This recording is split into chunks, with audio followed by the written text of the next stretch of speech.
Hello everyone. Today we are going to discuss disaccharides. As we all know, monosaccharides can form cyclic structures by the reaction of carbonyl group with an OH group. These cyclic molecules can in turn react with another alcohol. Monosaccharides cyclic structures बना सकते हैं जब वो एक carbonyl group hydroxyl group के साथ react करता है। ये साइक्लिक मॉलिक्यूल्स फिर दूसरे अल्कोहल के साथ आगे रिएक्ट कर सकते हैं। डाइसैकेराइड्स जिनका कि ये हम शुगर्स का फॉर्मूला लिखते हैं C12H22O11. These are composed of two monosaccharide units that are joined by a carbon-oxygen-carbon linkage known as a glycosidic linkage. Monosaccharide units combine करके डाइसैक्राइड यूनिट बनाते हैं और उनके अंदर एक स्पेसिफिक टाइप ऑफ लिंकेज होती है जिसको ग्लाइकोसिडिक लिंकेज कहा जाता है और उनके अंदर कार्बन ऑक्सीजन कार्बन लिंकेज होता है। This linkage is formed from the reaction of anomeric carbon of one cyclic monosaccharide with the OH group of second monosaccharide. Means दो monosaccharide units हैं और ये जो लिंकेज बनेगा वो फर्स्ट यूनिट के एनोमेरिक कार्बन से रिएक्ट करेगा और कंबाइन करेगा with OH group of second monosaccharide. यहाँ हम आसानी से देख सकते हैं दो मोनोसैकेराइड यूनिट्स हैं अल्फ़ा डी प्लस ग्लूकोज। ये दोनों मोनोसैकेराइड्स में हम ये देख रहे हैं फर्स्ट यूनिट का anomeric carbon plus second monosaccharide unit का अल्कोहलिक ग्रुप ऑन C4, मतलब C1 एंड C4। ये वाला जब कार्बन रिएक्ट करेगा यानी तब यहाँ पर ग्लाइकोसिडिक लिंकेज बनेगा between carbon oxygen and carbon. C1 and C4 link हो जाता है बाय एन ईथर लिंकेज। तो हम कह सकते हैं कि glycosidic linkage is an ether linkage.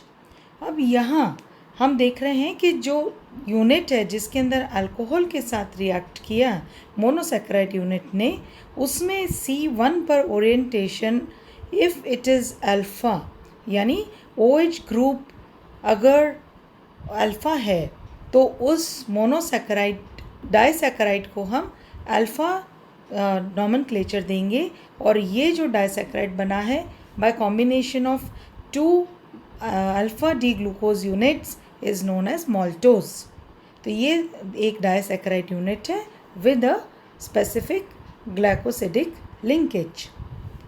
The disaccharides differ from one another in their monosaccharide constituents and in the specific type of glycosidic linkage connecting them.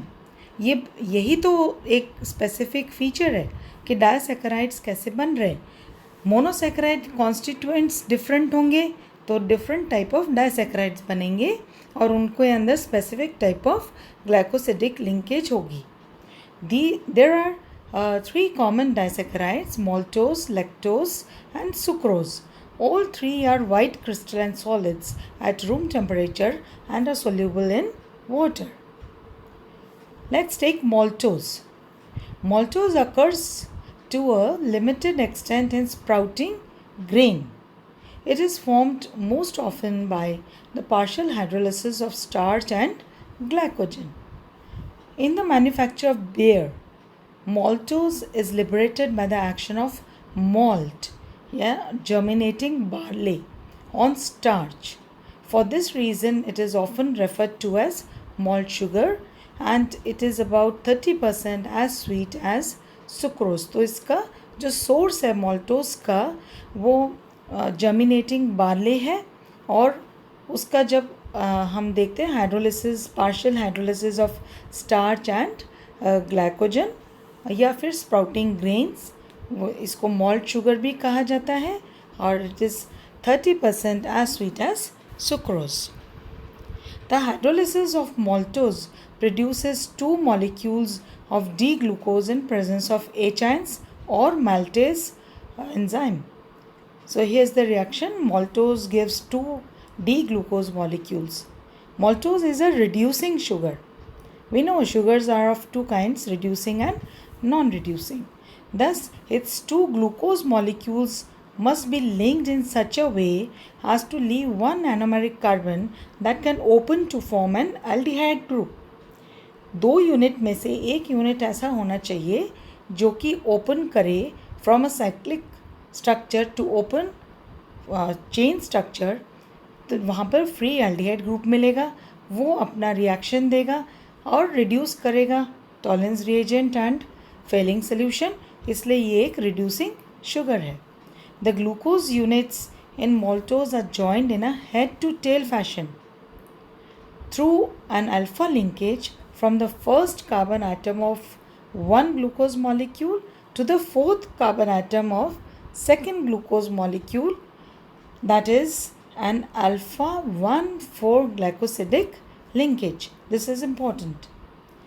The bond from the anomeric carbon of first monosaccharide unit is directed downwards, which is why this is known as an alpha glycosidic linkage. तो जिस पे one हमारे पास carbon है, anomeric carbon, उसका hydroxyl group अगर downward projected है तो वो अल्फ़ा है, इसलिए ये लिंकेज अल्फ़ा ग्लाइकोसिडिक लिंकेज है. The OH group on the anomeric carbon of second glucose can be in either the alpha or the beta position.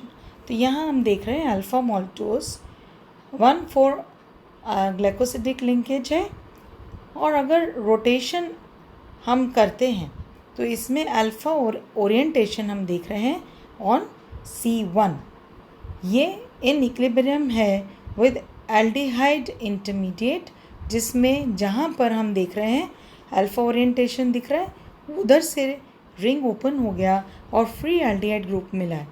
This again is an equilibrium with beta maltose. ये beta orientation भी हो सकता है.